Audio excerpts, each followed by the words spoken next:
Good morning. Good morning, good evening, good afternoon, wherever you are watching this from in the world. It may be a different time for you, but for us, it's morning. It's 10 a.m. on Wednesday morning, January 22nd.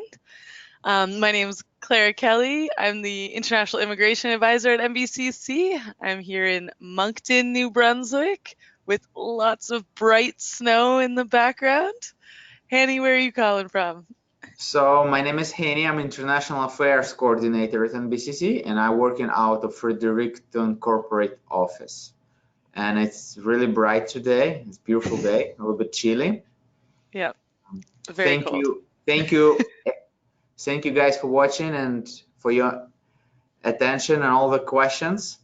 hmm We've got a few that have rolled in the past week, eh? Yes. Yeah. So the agenda for today would be, would like to review and see most common questions from international students, the questions that we received during the last week, and we will cover this question live. And if someone who's about to join us or who is watching this, if you have more questions, please you can type it now, and we'll go back to this a little bit later. Yeah, that'd be So great. yeah, I will You can review. even ask us how cold it is in Canada right now. Yeah, Do you know that my minus hair froze on 15. the way to work today? Yeah, it's minus 15 as far as I remember this morning. Yeah, I think with wind chill it's around minus 20 degrees Celsius for us here. So yeah, it's chilly, but it's Yep, bright but and it's bright. snowy Yeah. and cold. Yeah. Yep. Anyway, sorry. Yes, let's get into those some of those questions or some of the topics that came up. Yep. So go for it. There are two types of question. One is immigration related, which I will refer to my colleague Claire, and she will uh, cover those. And just academic related, I will cover myself. And one of the questions that I received last week was deadline for the application because hmm seats are filled out very quickly at NBCC, and students wondering if they can still apply for the program. And the short answer, yes, you can. You can still apply for the fall 2020. However, there is no deadlines. Applicants can apply until the program begins in September. However, the longer you wait, the less chances you're going to get a seat because hmm international students need to take in account factors that takes to apply for study permit, and seats are filled out very quickly. And the best way to check if we have some seats available, just go to our nbc.ca website and check hmm seats availability for international students. And if it's available, you can apply. And if it's not available, well, we close the options for students to apply if the program is closed and it has a long wait list. Later And on, we're going to go to the NBCC website because I need yep, to share something. And so maybe at that time we can also show them where the seats availability is. I think it's yes, pretty clear. Yeah. yeah, I will attach link at the end of this webinar. And another question, I think I will switch it to you. A lot of students wondering if they need additional uh, work permit because majority of our program requires students to have work practicum, and a lot of hmm students reach to me asking about because they about to apply for study permit, and it requires them to upload mandatory work experience letter. Yes. So to answer the working component in Canada, so I think most students, I think even we talked about it last week, is that you can work when you come to Canada. That's an advantage, and to be able to work 20 hours a week when you're a full-time student doesn't require anything extra. But what's different is that at NBCC, most of our programs do have a work experience component. So that could be called co-op, that could be called on-the-job training, that could be called an internship, work experience. Like there are a lot of different names for it. It could be 4 weeks, it could be 8 weeks, it could be paid, it could be unpaid, but all of that if it's working that's part of your studies, you do need a separate work permit. Okay, and as Henny said, like about 90% or 90 more than that, most of our programs at Nbcc have a work component. So that means for international students, in addition to your study permit, you will need a work permit, a separate work permit. And as we were mentioning, you've got your acceptance letter, kind of a lot of details here in the letter. And then the second page, it says personal information, and it has a bunch of different boxes that are all numbered. And on box number 24, it says internship/work practicum. And for 90%, 95% of students out there who their program does require a internship or work practicum, there's a little X that says yes, and then it says the field of work, and that's your program. So one here I have early childhood education, for example. So normally and typically for IRCC, this is enough. And in the past of Nbcc, this has been enough to get students their work permit. But we have heard that some students arrive in Canada and still don't have a work permit. So we've tried to make that, we've tried to draw the attention to IRCC to make more evidence that we do have a work experience as part of our programs at Nbcc. So I've created a work experience, mandatory work experience letter for those students. And it's currently on our website. We're going to shortly, like hopefully soon in the near future, get that as part of our package for all Nbcc like new international students. But right now we don't have it yet, but it is on our website. So am I able to share my screen? Yes. I am. So show screen, is that? No, I don't have the ability to do that right now. Oh, there we go. Okay, thank you, Henny. So show my screen. Can you see it now? Yes, I do. Okay, Yes, perfect. I can. Yep. So on our Nbcc website, can you see this here? Yep. Is that right? Oh, just a second. Bringing out the extraordinary in everyone. There you go. Okay, perfect. So when you go to admissions, because everyone who's watching this is a new international student being admitted into Nbcc. So you go down to visas, permits, and immigration. And then you go down here to resources and guides.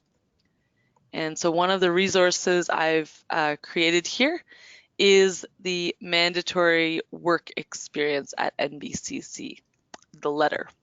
So this is a letter that, as I said, explains to IRCC that most programs at Nbcc require students to complete an internship or work practicum to graduate. So this is a letter that when you are applying for your study permit, in addition to your letter of acceptance, I would also include this letter because it will ensure that you receive your work permit in addition to your study permit right away, so that you don't have to apply when you're here in Canada. So does that make sense, Annie? Is that? It does. I just have one of the questions that come frequently. So if it happens that student did not receive his study, that his additional work permit, can he ask this when he enter Canada with this letter? Yes. So yes, I mean, when you are applying for a study permit from outside Canada, you apply to IRCC, whether you do that online or through a visa application center. So you'll apply, and then what you receive in the mail is actually a letter of introduction from IRCC. It's not actually your study permit or work permit. You just receive a letter from IRCC saying that you've been approved to receive a study permit. So that's the great news letter that you want to get. Yep. But you don't actually receive your physical study permit or your physical work permit until you come to Canada, until you go to the border. And when you're crossing into Canada, that's when you'll be given your study permit and your work permit. So again, yes, to answer that question, bring this piece of paper, of course, when we do an entry to Canada webinar, which we did last year, so you can go back on YouTube and see that, you will see that I tell you to get a package together of all of the necessary documents to prove that you're coming to Nbcc, you've been accepted, and that that you are also needing to work as part of your program. So bring everything that's needed. And speaking of our pre-arrival webinars, since you are Yes? sharing the screen, can you please point where students can find under resources so they can? Now you're going to quiz me because this has just been put up. So Yep. Under resources on the left so side. it's on resources here, eh? Right here. Yep. Okay, great. So webinars. Here we go. Pre-arrival webinars. So these are the ones that we have done. Oh, there we go. Entry to Canada. So these are the ones that we have done, that we did last summer. We did 8 pre-arrival webinars for the students arriving in fall 2019. That was lots of fun. As you can see, we're smiling in most of those. And then also for upcoming webinars, this is where you go to register for all of the upcoming webinars we have listed so far. And all you need to do just one registration for all the webinars. You don't have to register for each of those webinars. Yep. That's right. So for the students who are currently online, that would mean that they're already signed up for the next few. Is that correct? Yes. Yes. Okay. Everyone who is online right now, who is going to register in the future, they will be registered for all upcoming webinars, and students will receive a reminder 1 day prior and 1 hour prior our webinar. And of course, if you cannot attend our live webinar, you can always watch those on YouTube. We will post it on our Nbcc YouTube channel, and we will post link in our Nbcc Facebook page. Exactly. So yeah, so just to go back to this, also while we're still on the website, seats availability. Seats available. Yeah, seats available under international students, seats available, and these are the current, and you'll see seats available for international students at the top. And here's all here are all the programs available for you. So great. So I'm gonna stop sharing that. So what's next, Sandy? Great. Thank you, Claire. Mm-hmm. The next is students ask me, okay, I found the program and I'm glad that it's still available. How much does it cost for me to apply, and what is mandatory fees? So application fee is $100 Canadian. So all you need to do is just go online and apply online and pay $100 Canadian. And with one application, you can choose 2 programs. So if you haven't decided which program you want to go, you can put let's say if you're thinking about IT, you put the IT the first choice, and if you're thinking about something like business program, you can put it as a second choice. And it costs $100. As soon as you meet our requirements, you will receive a letter of acceptance. And in letter of acceptance, it's outlined that you've been accepted to Nbcc. However, in order to reserve your seat, you would need to pay $500 confirmation fee. So this will allow us to reserve a seat for you, and this $500 it will go towards your tuition. So it's not just confirmation fee. You pay $500, so it will be credited towards your tuition. And a lot of students wondering, should we pay in advance like whole tuition or part of our, it is not a mandatory. We do not, Nbcc does not require you to pay upfront before you receive your study permit. However, from immigration perspectives, Claire, is it beneficial for students to pay upfront because it's not Nbcc requirements and it's not mandatory? All you have to do, you pay your $100 application fee. As soon as you accept it, you pay $500 confirmation fees, which will go towards your tuition. But do you think is it advisable for students to pay in advance before they receive study permit? Well, so I think we're going to talk a little bit later about the SDS program. Yep. So the student direct stream program. So if students are going through that way of getting their study permit, it is a requirement.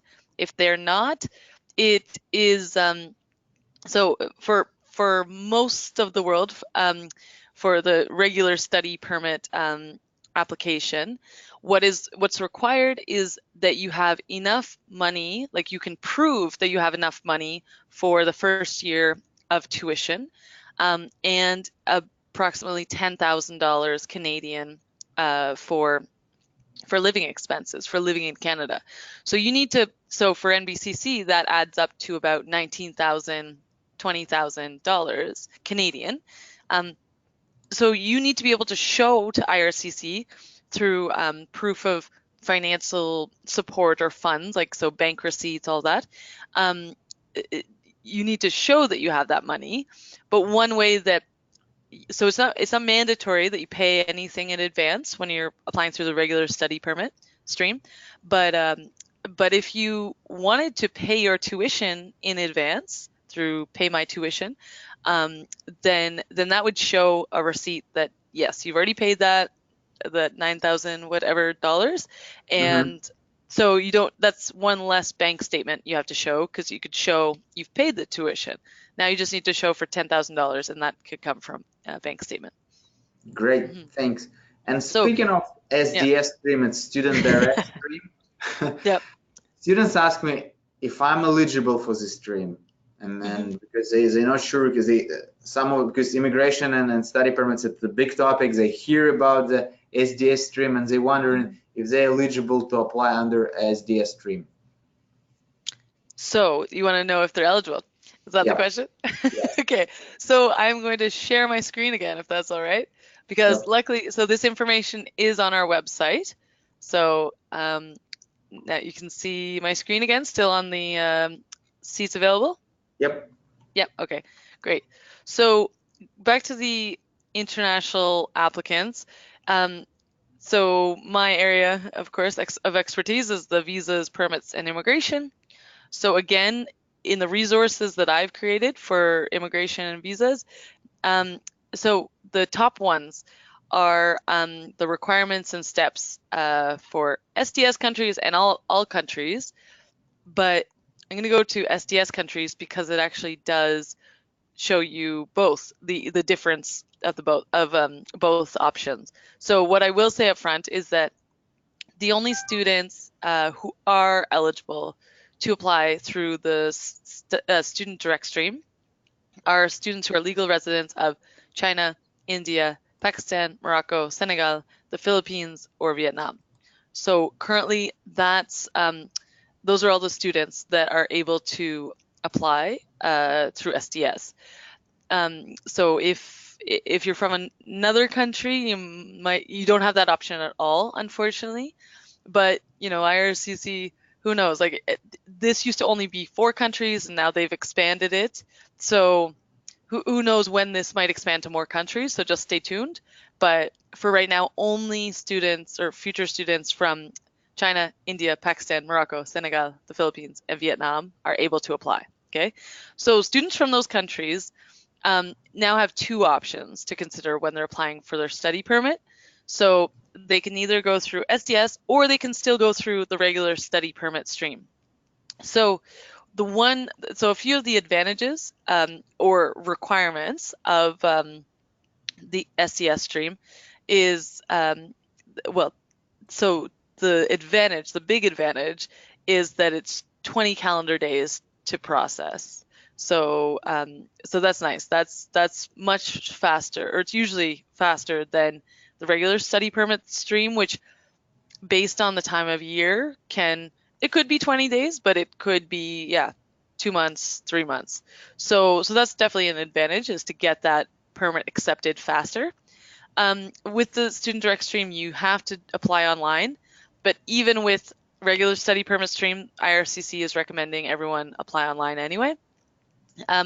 For SDS, the language is a bit more strict. You do need to have, you have to take the IELTS test, so only the IELTS test, and the minimum is 6.0 for each skill. So you must have that across all categories.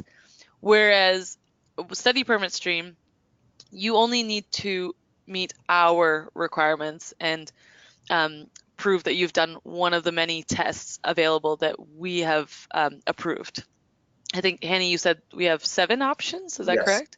Yep. Yeah, so we have 7 different test options. So if you meet our standards for that, that's acceptable for us. But for SDS, minimum IELTS of 6.0 for all skills. And then the finances, as I was just saying, for SDS, you must provide the payment. You must provide proof of payment for your first year's international tuition of Nbcc. You must show that you've paid it already in advance, and you have to set up a guaranteed investment certificate. Sorry, you must have a guaranteed investment certificate. That means setting up a bank account with a Canadian bank and putting $10,000 there. So that is that's one of the main components of the student direct stream, is you have to have that kind of money up front. Whereas with the regular study permit stream, as I said, you also have to show that you have financial support available for tuition and living expenses, but it doesn't have to be already paid. It doesn't have to be in a bank in Canada. So these are some differences. And then finally, medical exam and police certificate are both required for your SDS, whereas for the regular study permit stream, it's for medical exam and police certificate, it's only if requested or if necessary for your country. So these are the main differences for the 2 options of getting your study permit. Does that make sense? Yes. So I think one of the student or future student who is asking, the best way to do and check if you're available, if you're eligible for the stream, if you are legal resident of China, India, Morocco, Pakistan, Philippines, Senegal, or Vietnam, then yes, you can apply. If not, you just need to apply it through a regular stream. And some students have asked me about, is this a guarantee that they're going to get a study permit, right? Like, as in, what are the success rates of the SDS? And like, I don't think it's like the data isn't out yet as to like what the percentage is of, because as I said, most of these countries just were just brought on at the end of last year. So that data is not out yet. I can't like tell you that, it's like a 80% success rate versus a 60% success. I don't know that data yet. But as you can see, for the SDS, it is a lot, it's a lot more strict. So it's a lot more requirements. It's a lot of upfront of everything. So of course, like the government of Canada maybe does feel a bit more secure knowing that you have all of these elements. That's why it's easier to process, because everything's streamlined. But the success rate, I can't really say how much more successful it is than the other. I don't have that data, so yeah. From what I understand, one thing for sure, it is faster than the regular. It is, exactly. Yep. It's definitely faster. So no matter what, you'll get your answer within 20 calendar days. So that will certainly help. Yep. Yeah. And then also from what I see here, it's IELTS a little bit higher than from what we require, because our requirements for IELTS is 6.0, no less than 5.5 in each category, whether it's SDS, it's 6.0 and For no less than each, 6 for all per. four, yeah. Yeah, so as I said, the standards are slightly higher for each category, each of these criteria. So the language, financial, medical exam, police, like so that's um it's yeah. So these things might help you have a better success rate, but I don't know the percentages yet. And then on the next page here, just a few other helpful reminders and ideas of the steps of, of going through this and getting your study permit. So I hope that helps. So that's again on the resources and guides under the immigration section. Okay. Great. Thank Okay. you. Great. You're welcome. And I think the next question that I Mhm. saw very often is campus hours. Students wondering Oh. what is the schedule for Nbcc looks like. So usually you would expect from 8:30 to 3:30 with 1 hour lunch break. And Yep. some of the students ask me about, can I pick up the program and courses? With Nbcc you're gonna have to take predetermined courses. It's usually from 4 to 6 per semester. So you would be expected to study from 8:30 to 3:30 and go through your predetermined courses. And of course, if you have background from your country, we can do credential assessment. So some of the courses you might not take, but that's in general how it looks like. We have Mhm. predetermined courses and our hours from 8:30 to 3:30 because some of the students looking for job opportunities and they wondering if they can work during the day. Unfortunately, you cannot. Mm. And yeah, I just try to keep it short and Yeah. But one here. thing I would say, just Go on ahead. Go that ahead. is, so you're right, is that almost all of our campuses have the same schedule, 8:30 to 3:30, with 12:30 to 1:30 being a lunch break.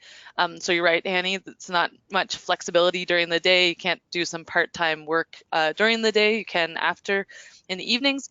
Um, and as far as I know, I don't think we have any night classes. So, but one thing that's kind of nice, at least for the Moncton campus, which is where I'm located, the campus is open 24 hours a day. There's a gym here which I've started going to, and that's open at all hours. So there are study spaces, there are yeah, hangout lounge, like there. So that's good about most of our campuses, is that they are so classes 8:30 to 3:30 Monday to Friday, but the campus is here for you even more than that. So that's good to know. Yep. Thanks. And also students, because when I talk to students and they ask me questions in regards to study permit, immigration, Mhm. I do refer students to you. And the question is, what kind of services does Nbcc Immigration Advisor provides for the students? What what what should they expect? And if you can, share a few words about the jobs that you're doing at Nbcc and what services is available for international students. And yep. Sure. Yeah. What is the Well, best way so to reach you? yeah, for sure. So this is a top question for all international students, even here at Nbcc.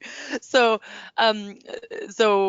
because this is a new webinar series, so maybe students out there don't know, but my position at Nbcc, the International Immigration Advisor position, was created less than a year ago.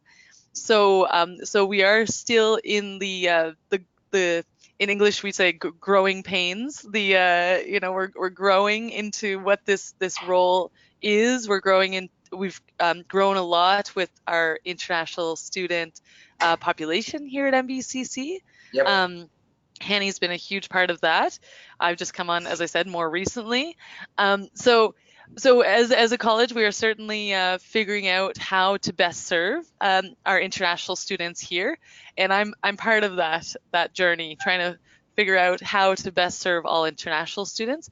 So we've been trying different different ways to serve students, and that's how these webinars came about, right, Hanny? So like, and we've had such, as I think we said last week, we've had a lot of success with these webinars. Because I'm lucky enough to be here on a campus, I meet students all the time saying how helpful they are. So that's really good to hear. And it's also, I think, the best way for us to reach a lot of students at one time, like the most amount of students at one time. So it's the most efficient way to to to to reach all of you, to answer all of your questions. So so what I would say is that I do want to let you know that I am the only immigration advisor responsible for the 844 current international students plus all incoming international students. So so I hope that gives you a sense of my workload is it's quite a few students having immigration questions. So for incoming students, because you obviously can't walk into my office here in Moncton, and whereas students here can, so that may, give them some priority, of course. And so what I would recommend to all incoming students, to ensure that you get your question answered, or your question answered, whatever is going on with you, is to either ask your question live in these webinars, or ask your question, send it to whether it's the Facebook page, because that will get to the webinars eventually, correct, Henny? Yep. Or or to our email, and I'll give you the best email to get that to. But these webinars, I think, are the best venue to ask your question, and a lot of people can hear the answer, because a lot of people might have that same question. So these webinars are the best resource for you. That's my most accessible resource for incoming students. But and the Facebook group, I think, is good for keeping updates. Unfortunately, so Hanny is leading that Facebook group. He doesn't necessarily have all the immigration answers, but maybe he helps pass them on. But the email you can get to is immigration visa help at nbcc.com. So that's immigration. I'm sure a lot of you know how to spell immigration by now, but IMMIGRATION. Visa, VISA, help, HELP. So immigration visa help at nbcc.ca. So that is the email. But the reason that I gave you that big explanation was because email, of course, is a bit slower than students coming to see me in person, students stopping me in the cafeteria, students calling me, the webinars, the Facebook, email. Sadly, is one of the last things I'm able to get to, because there's a lot of other ways to reach me these days. So that was a long answer, but Annie, does that make sense? What did I miss there? I mean, it does, and then once again, if because students reach to me and I invite them to webinar when we discuss things live, but understand we live in different time zone, and some Yeah. of Yes. us working, so Right. just and those are reach not to always us able to be live. Yeah. during NBC International page, and I will try to give you right direction, or provide all necessary information. And just I will say, one thing is that, so so your questions can be situational. I mean, please don't disclose any personal information.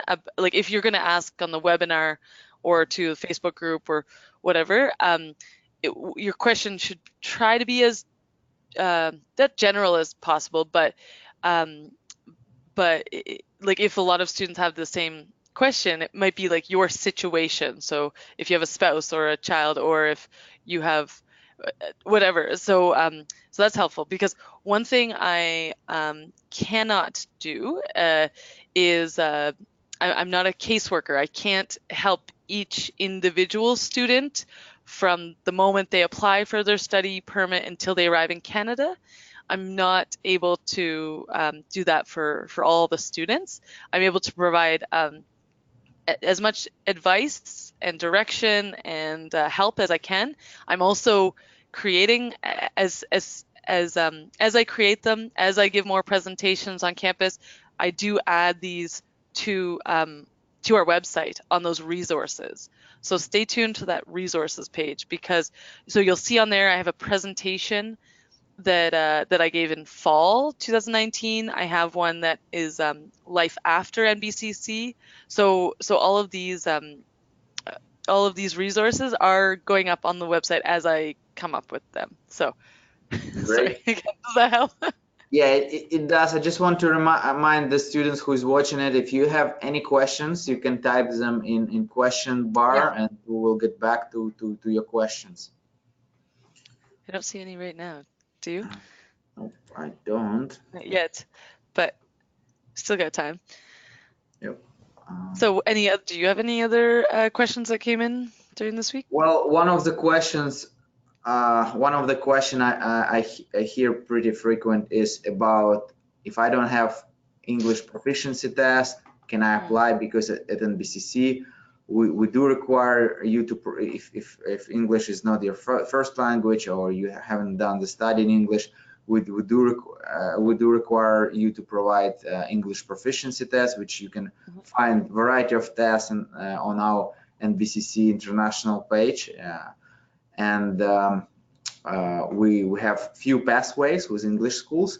However, if you don't have IELTS or any other English proficiency test and you worry about, because seats are filled out quickly and you want to apply but you don't have IELTS, you can do that. So as soon as you apply, we will accept you conditionally, and you would need to submit your English proficiency test by July 15th. If it's for fall, for the program that starts in fall 2020, you would need to provide your English proficiency test by July 15th. And student asked me about the difference between the test. I mean, you can check and see what test that Nbcc admission office accept. But one of the, I would say not the reason, but the test that we accept last year was the online Duolingo test. So it's test that you can do at home and it's online, so you can try this out and see how it works. And we do accept variety of tests, and Duolingo online test is one of them. So yeah, if you thinking to apply as soon as possible, because seats fill it out quickly, and as soon as you accept it, you can just submit your English language certificate a little bit later. Okay, someone's waving us, I believe. I just look at the questions, if there is any questions here. Any questions? Is there anything from your side that you would like to remind for students who's going to, oh, I almost forgot, because one of my colleagues just got back to me this morning, and she said that she received a lot of questions about the transportation. And I just want to remind you that we have campuses in 6 cities, but public transportation available only in Fredericton, Moncton, and St. John. So if you're gonna go to Woodstock, St. Andrews, and Miramichi, there is no public transportation, but luckily everything is close within walking distance. Of course, it depends where you're gonna live, and we have housing guides available at our Nbcc website, so you can go and check and see the location, how long does it take from to get from one point to another. And of course, during our pre-arrival webinars that Claire showed the link to it, you can go and see our housing webinar. We just discussed it a little bit in details. Yep, I think that's it from me, and if there is anything you want to add. I think you said that someone had a question about postgrad work permits. Yes. Oh, yeah. The postgraduate work permit. So students are wondering if Nbcc program are eligible for this for this permit, and if they are, students come, because we offer only 1 year certificate, a 2 year diploma program, how long they should expect to have their postgraduate work permit? Yep. So the great news, I think I said it last week, is that because NBCC is a public college, this and all of our programs are at least 8 months, except bricklaying. I will say that I was looking again at the programs yesterday, and that's 24 weeks, right? So Yeah, it's the so newest program. Yep. so bricklaying, you could not come just for bricklaying. You could do another program and bricklaying. But with the exception of bricklaying, all of our programs are at least 8 months, 8 months of like academic study, and then breaks, of course. So it's like one academic year. But so that the good news is that so all of our programs except bricklaying are eligible for a post-grad work permit because you're at a public college and the programs are at least 8 months. But what students do, and what I, as a if students are interested in permanent residency, and if they're staying long term in Canada, then sometimes I do recommend that they do a longer program. So doing a 2-year program or a 3-year program can lead to a longer post-grad work permit. So a post-grad work permit can be as short as 8 months, I will say, and as long as 3 years. And so the longer you study, the longer you get a post-grad work permit. And when students try to quiz me on different scenarios, so if they say that they come for a 1-year program, of course, that's one academic year. But I have seen that 2 students could be taking the same program, and one got an 8-month post-grad work permit and one got a 12-month post-grad work permit. It's just, unfortunately, different IRCC officers can interpret things differently. So just know in mind that it can be as short as 8 months, as long as 3 years. You can combine programs. So if you came in on a 1-year program and you're like, hey, I like Canada, I like Moncton, whatever, I like the program, and I definitely want to stay longer. And maybe there's another program that interests me. So right now I'm seeing a lot of students that are are interested in applying for a program in fall 2020, or they've already applied for a program in fall 2020. That's great. That's number one. They need to apply for that next program. And then they will eventually need to apply for a study permit extension to get a longer study permit, which is fairly straightforward. But they want to study an extra year so that they get a longer post-grad work permit. So maybe 2 years or possibly up to 3 years. As I said, I cannot guarantee how long your post-grad work permit is going to be. I had to say that again and again. I can't tell you exactly how long your post-grad work permit is going to be, because while IRCC is trying to be more clear in their definitions of length, I still see lots of different scenarios. So if you want to work longer in Canada, do study longer in Canada. I could say that.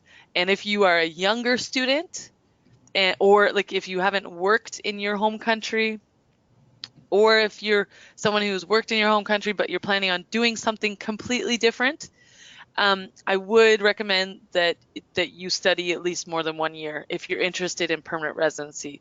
So study at least 2 years. Or like you can combine 1 + 1. That's fine. But there's my Yep. input on that. Thanks. And because as far as I know about postgraduate work permit, you can apply for it only once, right? Is this Yes, yeah, that's very important to know too. It's a once in a lifetime permit. So if you do 1 year and then you apply for your postgrad work permit, and then you're like, oh, I want to go back to school for longer, and then and then after that get another postgrad work permit, it's not possible. You also cannot, you can't extend your postgrad work permit. So that's a very good point. that you have to do that combination and more education up front and yeah, first before you apply. You can't study work permit, study work permit. No. So good point, Hanny. Thank you. Thank you. And it seems like we don't have questions right No? now. But All right. Well, if students who is watching it, or who is watching this recording on YouTube, you can reach to our NBCC International Facebook page and ask the questions that you may have. And I will try to get back to you as soon as possible. Usually I reply students every day, but take in account we live in different time zones. So if you send me the question, it's after work hours, I might get back to you next day, or if it's weekend, we don't work on weekend. That's usually. Right. So I'll get back to you after weekend. Yeah. I also wanted to say, yeah, speaking of YouTube, it was very exciting to go back to our webinar last week, and after you posted it and see all of the comments of people who are really excited to come to NBCC in the fall. So that was very cool to see. So thank you for the comments. Yep. That was really nice. Thank you for watching. Thank you for the question, guys. And see you next Wednesday at 10 o'clock. Yep, that's right. Bye-bye. See you, Hanny. Bye.